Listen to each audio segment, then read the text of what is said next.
Live, Laugh, Larceny discusses true petty crimes that may be disturbing to some. Or could be easy listening to all you psychopaths out there. All stories are based on actual events, but details may vary. Listener discretion is not advised.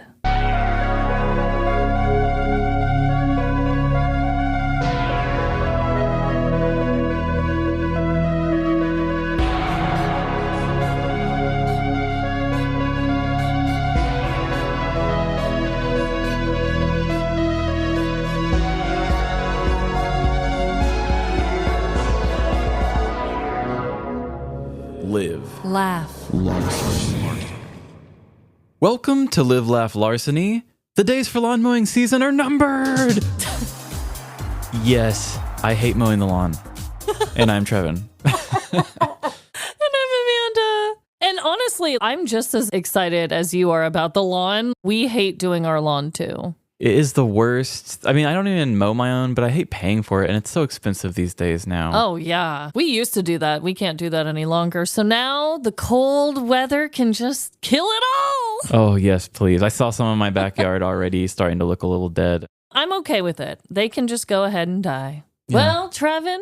Yes. What is your dreadful dilemma this week? My dreadful dilemma is a sequel dilemma to one I've had recently.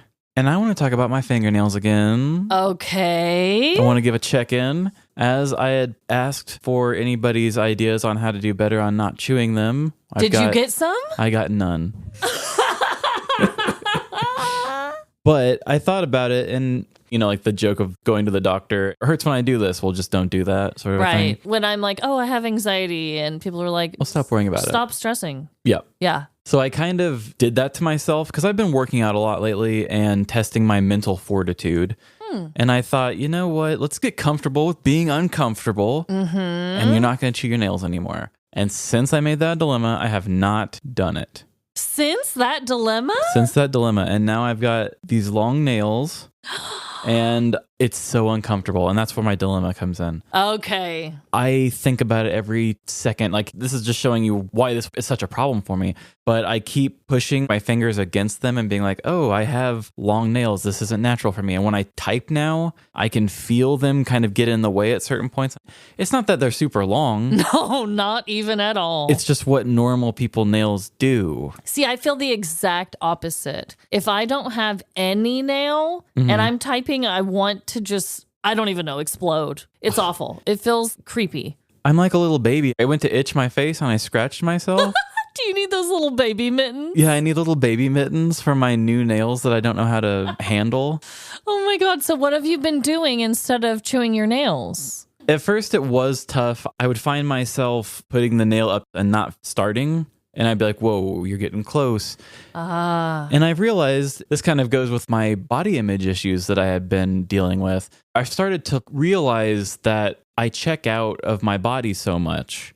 And that's what allows me to go on these nail biting sprees to where I can't really explain it. It's just kind of like I'm doing it and like I know I'm doing it, but I don't know I'm doing it. Yeah. You're just trying to be more present in your body and know exactly what's going on. Yes. That's a good thing. And since doing this nail thing, it has forced me to be more present in my body than ever because the annoyance of wanting to chew my nails and being like, no, you bad boy, you're not doing it. Every time I do that, I kind of use that moment to wake up to everything. So I feel like it's actually helped me with my workouts recently, and I feel like I don't want dessert as much recently because I've just been like, oh, I'm full. Okay. I'm more woke to my body, I guess. So Trevin, look at you. It's been fun, but at the same time, I hate having nails. If I could just make my nails not grow, I'd be fine with it because I didn't mind not having them. I could use the tips of my fingers for more. That's the musician in ya. Yeah, that is the musician in me. If I was playing guitar right now, this would be very annoying. Yes, nails with guitar and all that would be, but you get used to them. I hope you stick to it because you do get used to them, having a little bit of nail when you do things. The only way I can kind of relate is when I had freakishly long nails for Halloween one year, and I was like, there's just no way I could get used to that because I couldn't even open a can. It was crazy. But also, good for you because even though you got zero fan feedback on how to stop doing this, it seems like you even putting it out there was kind of your moment to be like, okay, I'm doing this. I just felt like you should be past this. I'm not saying anything against anybody who has this problem because it's hard. Yeah. But yeah, it's like, I think I'm strong enough to do it now. And I just didn't think about how every 2 seconds I'm like, nails. I have nails. Did you know I have nails? Oh, damn. That's like what my head's doing. So that is very tough for me. Wow. Well, congratulations. I don't know how long ago you made that dilemma, but you've made it quite a long time. I feel like it's been at least 3 weeks. Yeah, it's been a minute. Well, I also have a dreadful dilemma. And usually my dilemmas are pretty personal to me. This one I feel like is a general thing that we can all be experiencing right now. As somebody who loves Halloween, I've been ready for spooky season. Yes, you have. It greatly affects me in a negative way when I go into a store and I already see Christmas stuff.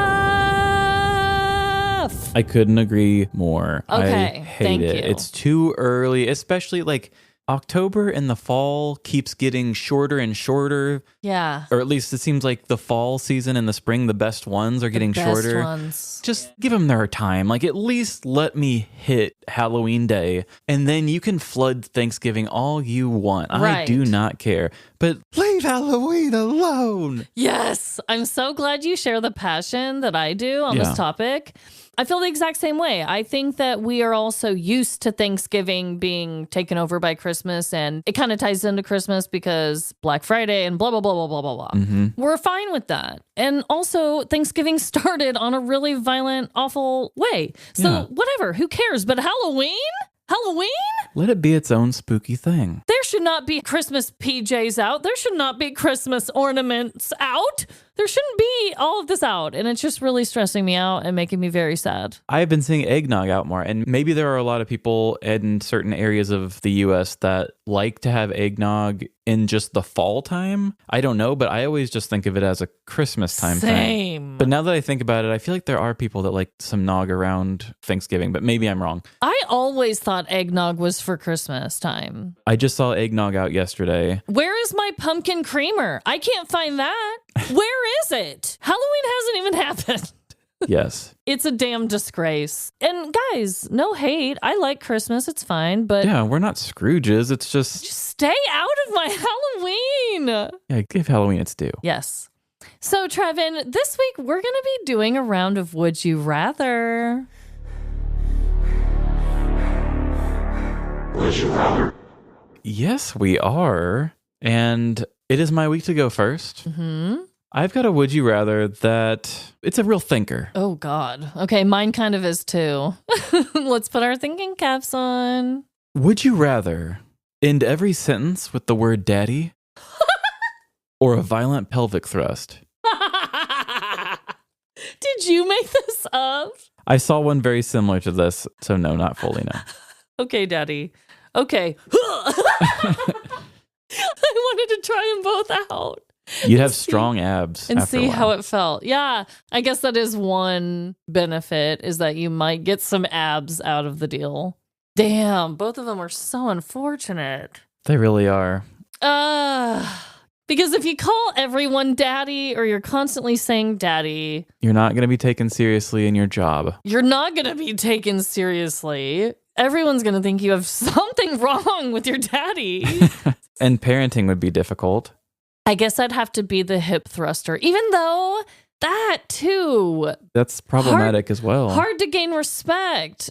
Another sexual weird thing, you know? But Yeah. I would probably just have to thrust those hips. You're just telling your mom good night. You're like, good night. Yeah. Wow. You know, people would think that you're weird no matter what. That's a true. given. But at least they would think of you as just like the person that was like, woo, you know, like Yeah. loving life. But if you're the one that's constantly saying daddy, You're just kind of lovably eccentric. exactly. That really makes me kind of change my thought now. What, were you going to say daddy all the time? I am not afraid to call a person daddy. That's one thing people know about me when they first meet me. Because I don't like doing a lot of physical motions in front of people. And so, like, what if I'm having a day where I just feel like my shirt's not fitting me right? And I don't want to do a pelvic Yeah. thrust in front of you, you know? Well, let's be honest. If you were saying daddy constantly, I think it would come off better than if I was. That's true. I don't know why it's a horrible stereotype, but a lot of people think women are more likely to have daddy issues, which in reality, we can all have daddy issues. But if you're saying it, I think it would almost come off as more quirky than if you did a pelvic thrust. Oh, that's a good point. My pelvic thrust might get me in more trouble than it would you. And my pelvic thrust would come off not as offensive as if you did a pelvic thrust, because you have some things that I don't. You know what I mean? Like, it just depends. I understand why you would say daddy. Okay, yeah. And you know what? Daddy's fun. I would actually love to see that be a problem for you. You constantly had to say daddy. I wouldn't mind a daddy. Okay. So I also have a would you rather. And I'm proud to say that I came up with this insightful ass would you rather on my own one day. Actually, it was one night. I was rocking Winnie and I was like, ha, this is the one. Do you really laugh like that? Oh, that's a really Trevin. uncharacteristic laugh for you. Well, that really was. And also, I would never do that when I'm rocking Winnie. I'm trying to get her butt to sleep. That's a good point. So just ignore that. Would you rather have all your memories wiped clean, giving you, fresh new slate, or be forever stuck in today on loop, not able to make any future memories? Oh, this one's a loaded one. I know. So this isn't like Groundhog Day where I could keep building memories of the same day I kept doing. Yeah. Oh, it's like that. You could. It would be like Groundhog Day, though. Every day you'd wake up, you wouldn't get any older, but also you couldn't progress either. Okay, and then the first one was... all your memories are wiped clean. So in my mind, you can still function as an adult, like you didn't forget how to walk or eat or whatever, but you have no memories of who you are, your loved ones, anything you enjoy. So my experience of like my writing experience and everything, Gone. I would be gone. Shit. Honestly, every time I watch Groundhog Day or Palm Springs, movies like that, I'm just like, I would love Sign me up to do this shit. I would master that day so good. I could do anything I wanted. I know. And I can't die. I know. And I stay young? Yep. I mean, as long as I didn't have a terrible case of like diarrhea or something that morning and you just can't get away from it. Or like imagine if you had COVID or something. That would be the worst. I was picturing it's a solid day, but there are some downfalls. So would you pick that one? I would pick that one. Okay. I think I agree with you. I would pick that one too, just because one of my biggest fears is losing a loved one or someone I'm really close to. And as long as that didn't happen on this day you're reliving, then that would be amazing. But then again, there are negatives. You could never have goals. I mean, you could have goals, I guess. Like, I'm going to try and do this tomorrow. Hey, Bill Murray learned the piano the whole time. Yeah, that's true. I guess you could still have goals, but you couldn't You could never make progress. You can never physically. make actual progress from where you started. And that would be really weird and hard. And also, for me, my babies, I would never get to see them grow up. Ever. True. Which that could be good, could be bad, but like there's something beautiful about being able to make new memories. That would be hard, but I would definitely do that one. I don't want to lose all my memories. It's a good point. You couldn't really teach your kid anything. They'd never learn the same lesson that you tried to teach them that day. If it were me and I were you and I was in a Groundhog Day situation, I would just get up before the kids wake up and I would drive somewhere else and just start every day somewhere else because it's just a day. You know what I mean? The next day I'll be back there with them anyway. You're not really abandoning your kids. It's for a day. I would definitely have days like that. If it was forever and always the same damn day, yeah, mommy needs a break. So I just thought that was a really insightful ass one. I love those types of movies a lot. Yeah. Did you ever watch Happy Death Day? I never saw it. It's very Groundhog Day. It'd be good for you for Halloween and if you're in the mood for that kind of movie. That's true. Well, if you would like to make some new memories with these products, sign up now.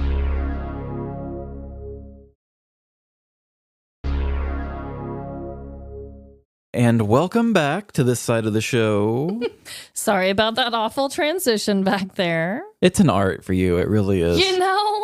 Some days are easier than others. I try not to talk too much shit on it, though, because it used to be that you would serve it up and then push it to me. And now you've just taken it upon yourself. So I don't want to be like the shitty kid who like talks shit on the mom and says, well, you could have did better with dinner. I'm grateful that I didn't have to make dinner. You're grateful that I fed you, even though the crust was burnt on the pizza. Exactly. Got it. So I'm grateful for you. I'm not going hungry. Yeah. People still got their ads served up. They got it. But this week for the stories. Yes. I don't think we've said anything anywhere on the podcast to anybody about this.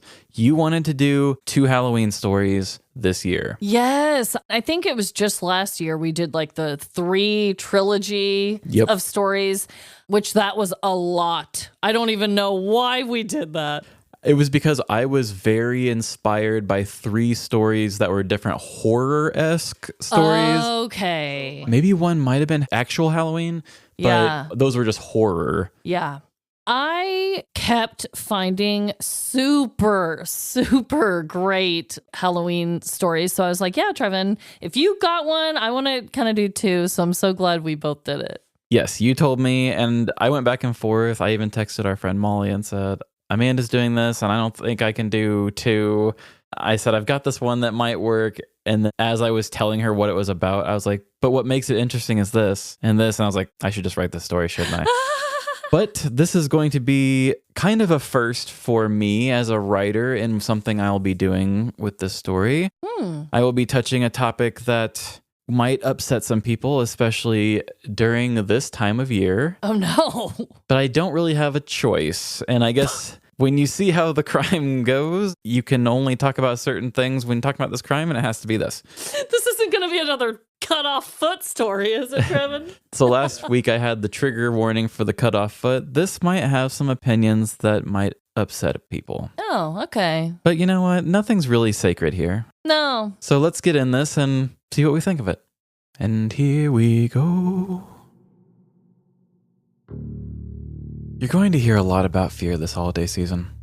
Bloody details, tragic ghost stories, maybe even a chance to touch a Ouija board. From horror movies to haunted houses, fear is the very blood that pumps through Halloween's veins. I'm sure I've told a Halloween story where fear was the theme, but don't worry, I'm not doing that today. The theme I want to explore today is bigger than fear. It's fear as a commodity, force-fed to every innocent person, mass-produced 24/7 without a single break. Scarier than walking in on your parents having sex on your couch with Freddy Krueger. Come to Freddy. I'm talking about the masters and tamers of fear itself, conservative news networks. This entertainment industry, disguised as trusted journalism, is far more terrifying than any seance by candlelight, and it sticks around longer than any Spirit Halloween store. It's a jump scare, a slow burn, and a nightmare all rolled into one. And somehow, the fear never fades. It just keeps building, reaching new, more disturbing heights. This Halloween, I have a story where the petrifying nature of conservative news collides with the far less scary theme of Halloween, blending into a petty crime concoction of truly horrifying proportions.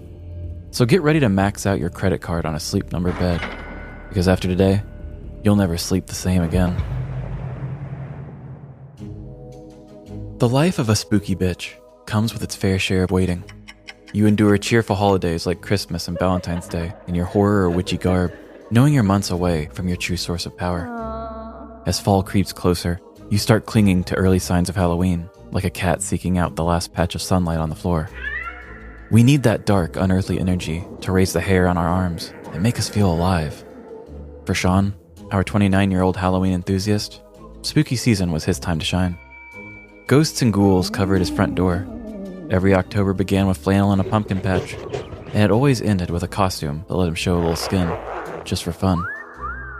Sean was the kind of guy who'd post the 365 days till Halloween meme the day after the big event, and then actually count down every day until the next.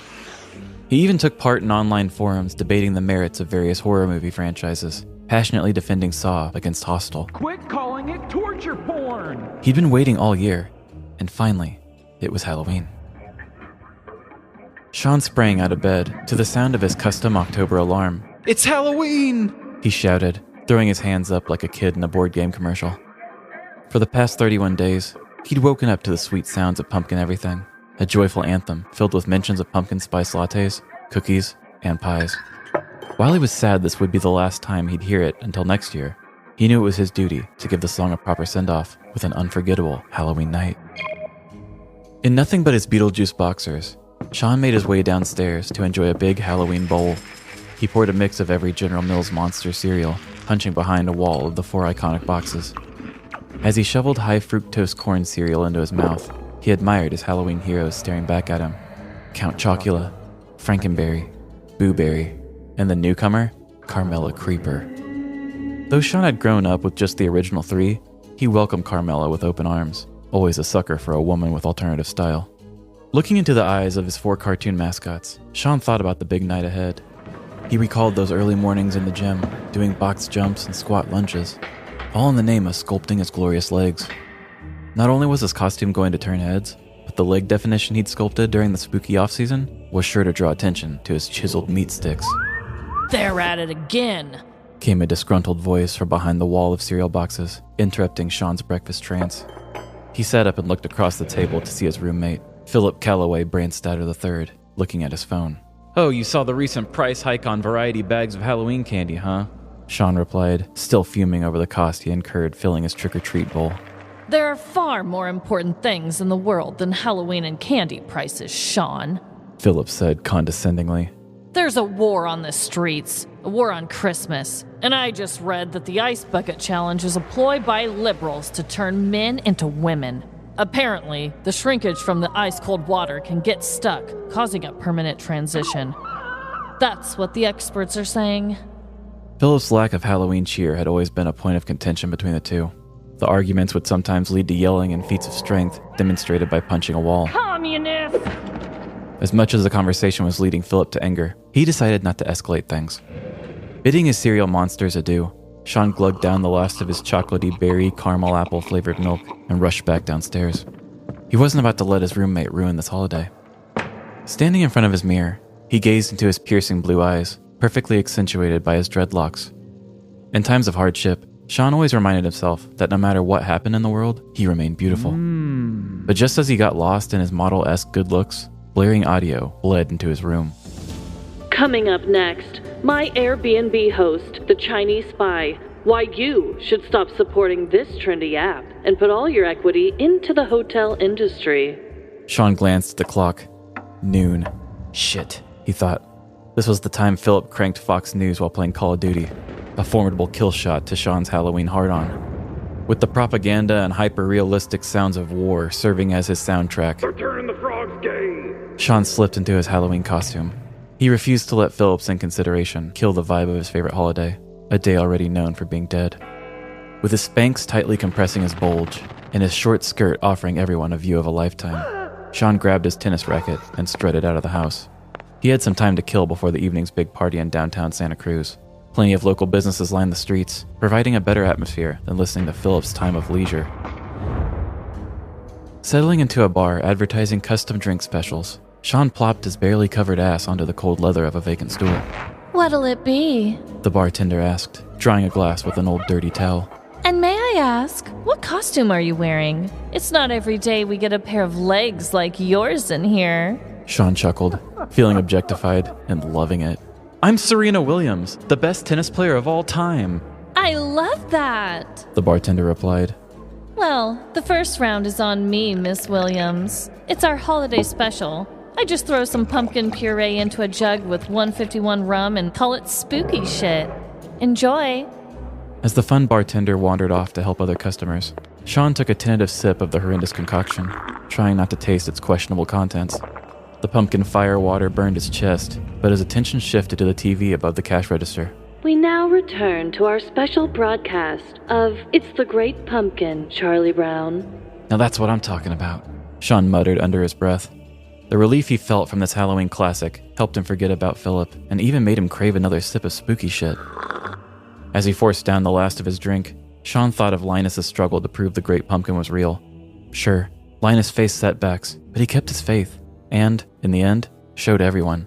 Maybe in a world overrun with Fox News viewers, Sean could be the Linus who triumphs with the Halloween spirit. Perhaps this peaceful moment in the bar was his own Great Pumpkin moment. But just as Linus mistook Snoopy for the Great Pumpkin, Sean's hopes were also misplaced. Cutting through the crowd of cheerful Halloween revelers came a gruff, obnoxious voice. Hey, this party isn't scary enough. How about we turn on some Fox News and really crank up the terror? With a mixture of excited and fearful reactions from the crowd, the bartender switched off the masterful work of Charles Schultz and replaced it with bold headlines designed to strike fear into suburban minds.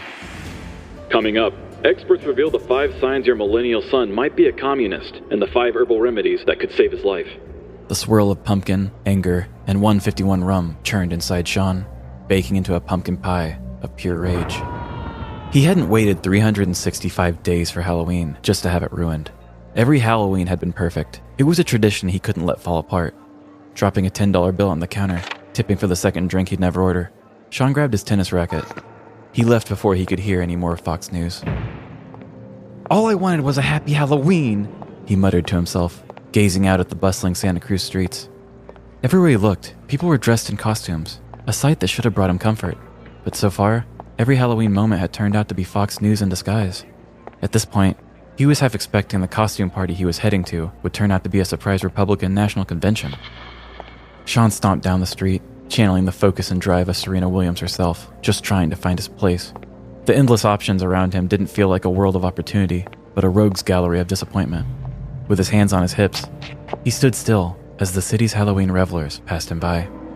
He scanned the crowd, taking in the range of costumes, from full masks and face paint to half-hearted headpieces or no makeup at all. He admired the others who seemed to be enjoying their Halloween more than him.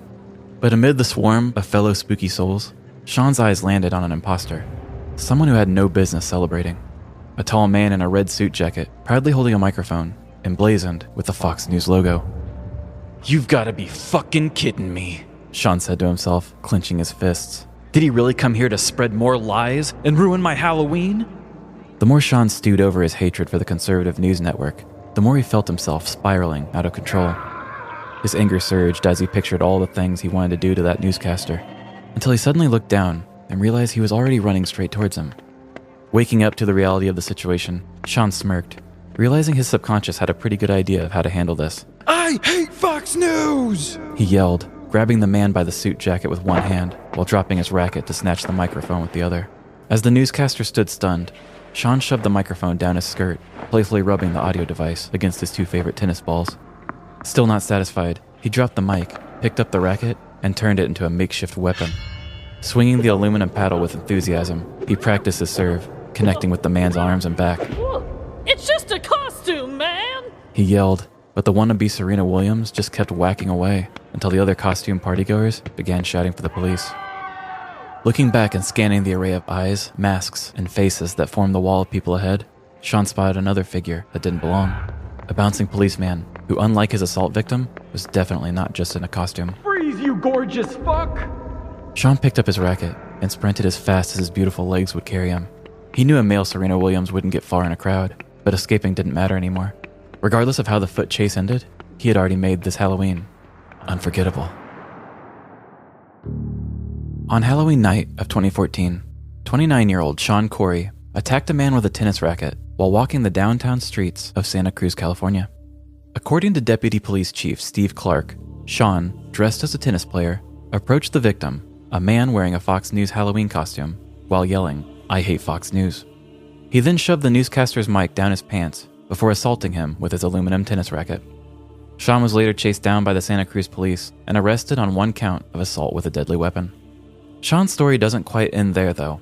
He holds a special place in petty crime lore, particularly due to his connection with Jeremy Meeks, the gang member who went viral for his sexy mugshot. With Sean's dreamy eyes, flowing dreads, and boy band-esque bone structure, he drew numerous comparisons to Meeks, even inspiring many articles asking, who wore it better? Spoiler alert, it's Sean by a long shot. Not only is Sean possibly the sexiest male petty criminal we've covered, but he also gained a bit of fame for his looks. However, that's where his story wraps up. The victim was never named, but reportedly sustained no injuries, and only the charge of assault with a deadly weapon was made public. You're going to hear a lot about fear this holiday season. People may pop out to scare you, ghosts may haunt you, or you might struggle with a corset that seems to require black magic just to hold your tits in. There's a lot of fear associated with this holiday, but what I'd like to tell you is to embrace it.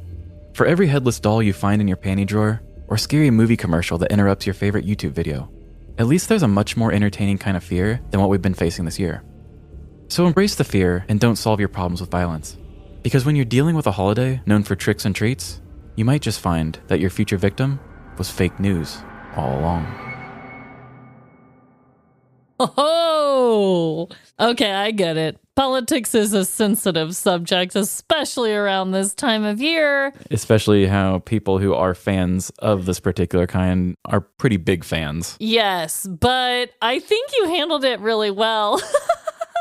And he shouted, "I hate Fox News." So you kind of had to really go there to cover this one. See what I mean? Like, I had no choice. Yeah. Can I see this beautiful man? Yes, you may. I'm like fixing my hair as if he's going to see me back. So this is his mugshot. My God. He really is something special. See? And I'm sure he does have beautiful legs. And I will give you a side-by-side of him with Jeremy Meeks. And when you see them both side by side, you're just like, oh, Jeremy Meeks looks a little creepy now next to him. Honestly, he does look a little scarier. But wow, both beautiful. Both beauties in my eyes. You sound just like the announcer from Dating Naked. You're just like, oh, both beautiful. Just two good specimen. I did sound like that, didn't I? To clear up, because I could tell you were intently listening for the end to see what details were true and which ones weren't. Mm-hmm. I do not know that he wore a skirt. Oh, okay. But I do know through different articles that I found, people had brought up how attractive he was when he first went viral. And I don't know, they said they made fun of the way he looked in his mugshot. And so he had told them that he was dressed as Serena Williams for Halloween. But I don't understand how that mugshot would make anybody make fun of the way you're dressed, because it just looks like a tan shirt from what you see. Just because he has long hair? I don't know. But on a Twitter post, he did say he dressed as Serena Williams. So I went the rest of the way and said it was a skirt. But they did say that he shoved the mic down his pants. So he might have been just wearing a tennis shirt and had a racket. Either way, for my dream, or for my story and my dream, I guess. It is my dream come true. So in my dream scenario, to see this man in a skirt. His legs are visible. Well, sign me up for that dream too, because yes. It's ridiculous, guys. Trust me. I think that Fox News is a little cray-cray myself, but I don't think anyone needs to go around hitting somebody with a racket. Especially when it's just a costume. It's a costume. From my understanding of the actual true story, I think that he knew it was a guy in a costume. I don't think he actually thought it was a newscaster. So why would you just beat somebody up for dressing up as that? I don't know. That's the weirdest thing. Yeah, there could be so many different layers to the story. Maybe they dressed as it because they like Fox News. Maybe they dressed as it because they don't like Fox News. Or just because they thought news and that's just the first network that came to mind. Yes, because it's everywhere. Like maybe it wasn't deep at all. And you should never hit someone with a racket, no matter what. No, or shove their microphone down your pants. No, nobody needs that. I will say that writing this story, too, was very challenging because the story takes place in 2014. So this guy was so triggered by Fox News that he had beat this guy with a racket. And I'm sitting here at every example of reasons I would want to beat somebody with a racket would be post 2016. Right. I was just making up really random shit as these reporter things because I'm like, I can't remember what that was like before. Yeah, like things escalated since then. I was going to put a bunch of jokes of like, oh, it couldn't possibly get any worse in this political time, but I figured I'm not going to do it. It wasn't right for the story. No, I think you crushed it, and I can't wait for us to post the pictures of these handsome hunks and their mugshots too. Oh, their piercing light eyes. My God.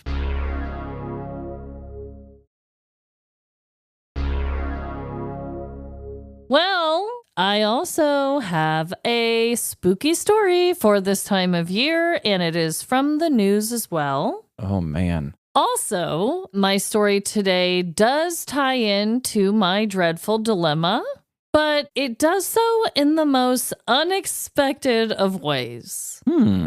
So here we go.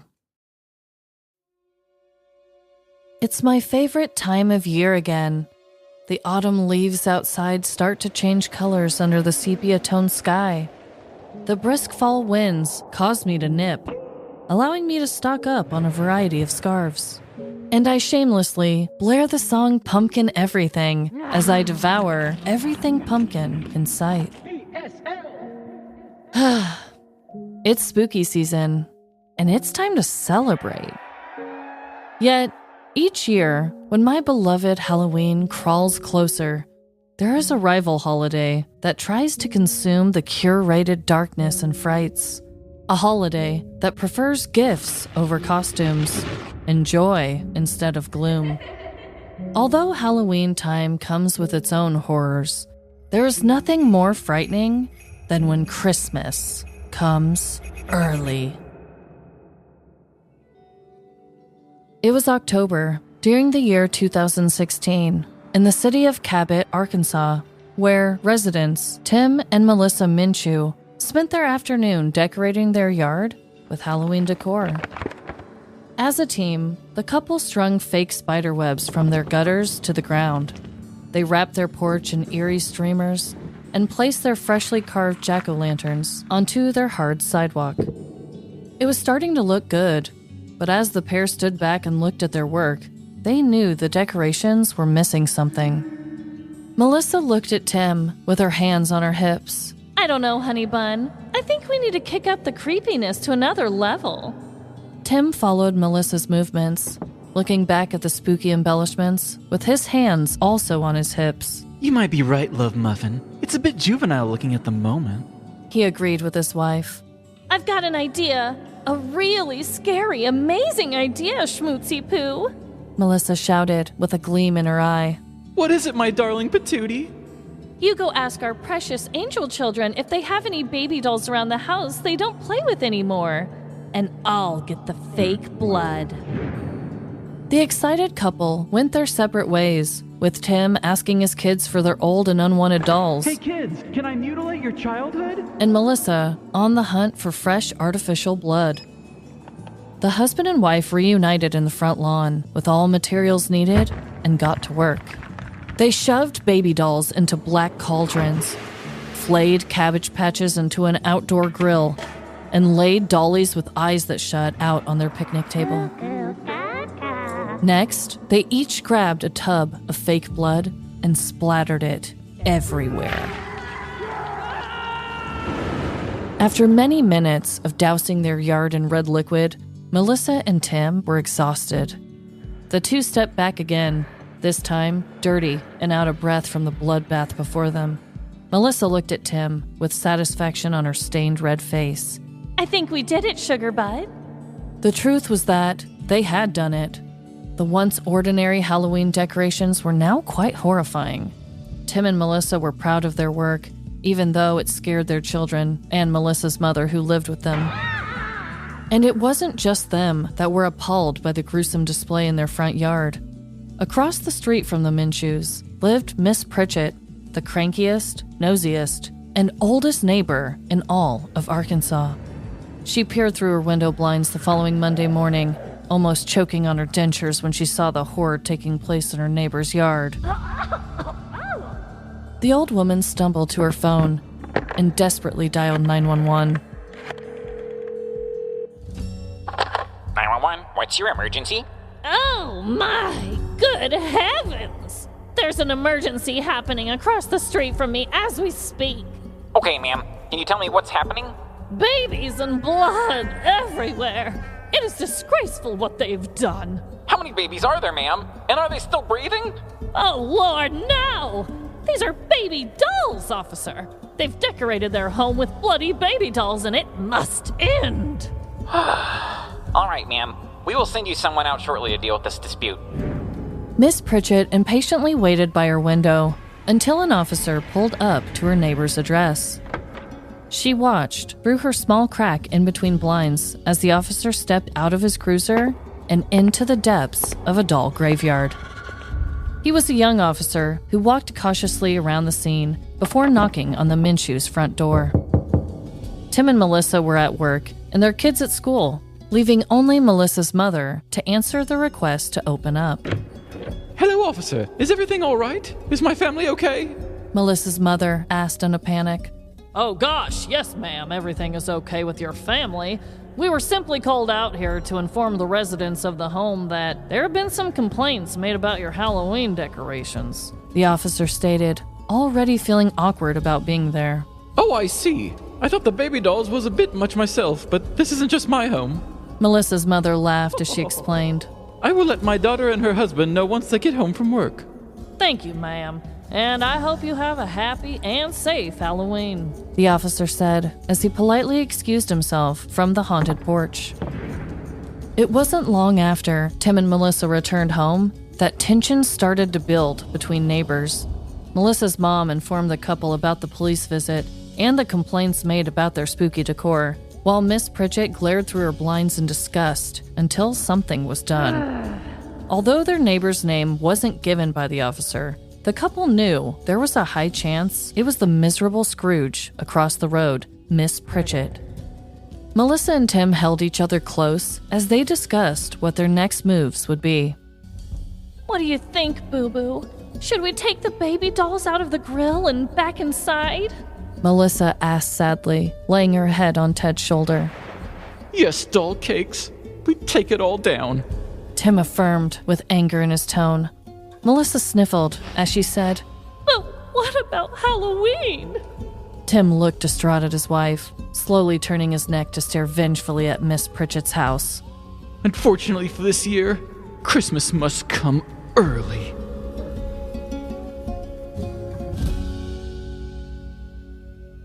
On Monday morning of October 10th, 2016, a call was placed to authorities in Cabot, Arkansas. An unidentified neighbor called to report scary baby doll Halloween decorations in the yard of Tim and Melissa Minshew. When a police officer arrived at the home in question, both Tim and Melissa were at work, leaving the officer to speak with Melissa's mother, who was living there. Tim Minshew was quoted on the event, stating, It was pretty scary to have my mother-in-law thinking that we could have been hurt or something, plus wasting taxpayers' money, of course. Everybody's offended about something nowadays. I guess that's what they found so offensive. They were just baby dolls laying around the house. I don't know. No particular reason, just decorations. It was offensive to me that they would call the police officers over here over something as childish as Halloween decorations. I mean, that's something everybody does, from the time you're a little kid to a grown-up. Everybody enjoys Halloween. Regardless of how Tim and Melissa felt about their decorations, they ultimately took them down after the complaint was made. In place of the doll graveyard, the couple put up a Christmas manger scene, along with a sign for their neighbors that read, "Apologies to our neighbors who we offended so much with our Halloween decorations that they felt the need to send a police officer to our house. Merry Christmas to you and yours." The couple also told news outlets that they changed their original Halloween costume ideas for that year and were instead dressing as a scary Santa and elves with their kids. The Cabot Police Department said officers have to respond to every call they receive, and that the officer was just there to politely notify the family that neighbors found the decorations offensive. They also explained that the officer did not instruct the Minshew family to remove the decorations. Tim Minshew was quoted in one last statement on the matter, saying, I'd say sorry to their face, shake their hand, and hope that our baby Jesus isn't going to offend anybody. There is nothing more frustrating than Christmas trying to infiltrate spooky season. If you already see festive ornaments in the stores, run away in horror. And if you hear joyful carols on the radio, scream and plug your ears. This special time of year deserves its own moment of uninterrupted thrills. Savor the spookiness, enjoy the eerie, and whatever you do, don't let the Grinch steal your Halloween. Now I see why there were so many talking parts. There had to be. I wanted to explain them decorating, the neighbor's point of view, the 911 call that was made, the officer that came to the house, and then the couple's idea to then do the petty thing and put the manger up in the sign and take it all down. It was like a lot that I had to explain. And you definitely had to have their characters showing so that you could see, because to me, the thing that really sticks to me the most is that you're right. Nobody did tell them to do anything about it, at least not yet, and then they took it upon themselves to not only take their stuff down, but retaliate.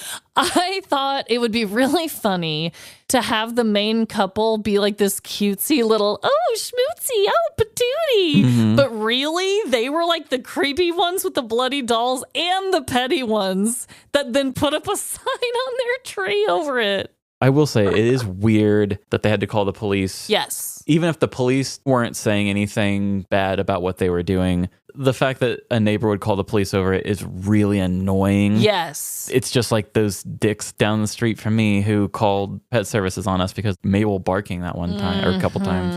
Them kind of fighting words. Like, what if somebody came and took my dog away? You know, Right, what if right. they came and fined me $500 for having doll heads everywhere? Yeah. Wouldn't you feel bad, or would you say serves them right? You know, Totally. it would have been easier just to have said something. Totally.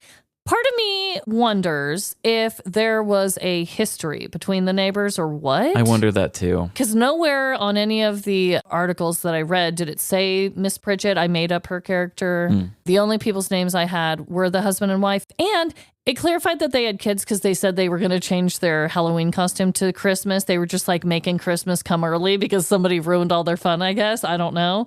But I don't know how old their kids were or any of that info at all. But I assume they got the baby dolls because he said they were just lying around the house in his quote. But I made up the exact conversations, but all of the conversations at some point kind of had to happen. I just made up the silly things that they said. I like the idea of having them being cheesy, happy people like that. It would be really ridiculous if they did not have any previous beef with anybody on their street, and that really was just them overreacting. It's really awkward when people do that. We actually had somebody down the street from us put up like a gigantic sign. It was like a big old piece of what's that cheap? It's not real wood. Plywood. Yeah, plywood. Yes, it was like that. And it was like spray painted and it was like, someone called the cops because of my dog getting out or something dumb. And I was like, that is really extra. And it does not make you look good. No, it makes you all. look so cringy, but that's why I kind of wanted it to be my twist. Like I wanted them to seem like,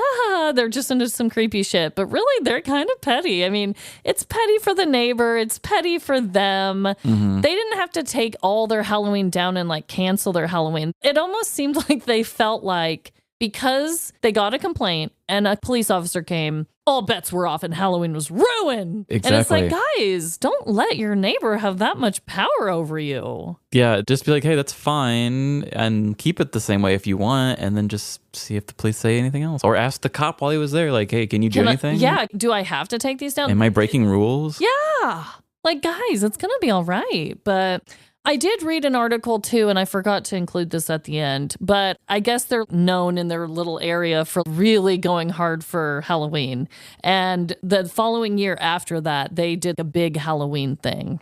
I don't know what, but I'm like, come on, you guys, you need to get it together. Maybe that is it. They go hard for Halloween all the time, and there was a neighbor that just hates the spectacle, so they just tried to see if they could get him in trouble or something. I don't know, but it's dramatic. That and is I like dramatic. it. I mean, that does explain why they would react so poorly about like, oh, don't come after this. This is all I've got kind of thing. They acted deeply, deeply cut by it. Holy shit. Oh, I do really like how the act of revenge was Christmas. Yeah, I know. You want problems? I'll bring you Christmas.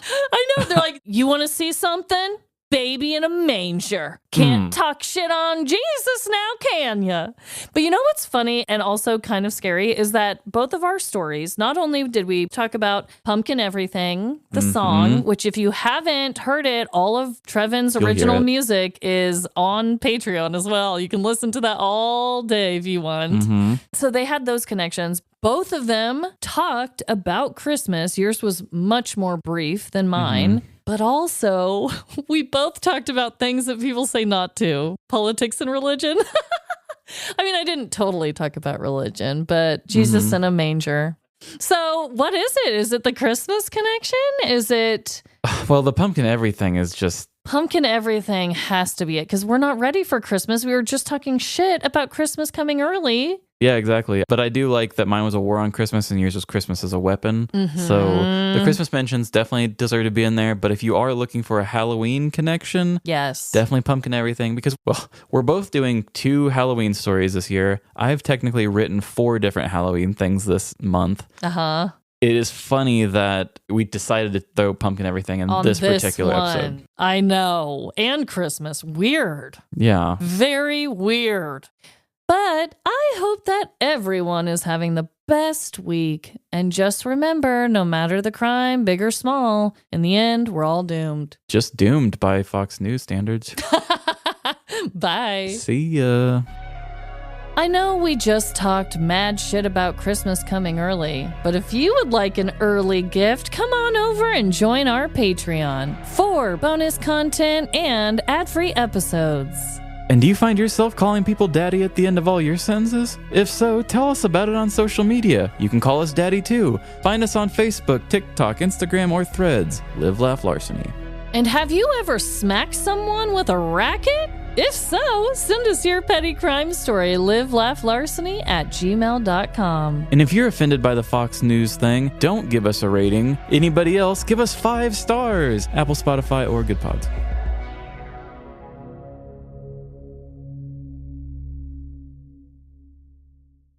But amid the swarm of But amid the swarm of fucking... You go ask our precious angels. Angels? What the fuck? Okay. They adopt them from Angel? You go and ask our precious Angish children. You said it Angish? again.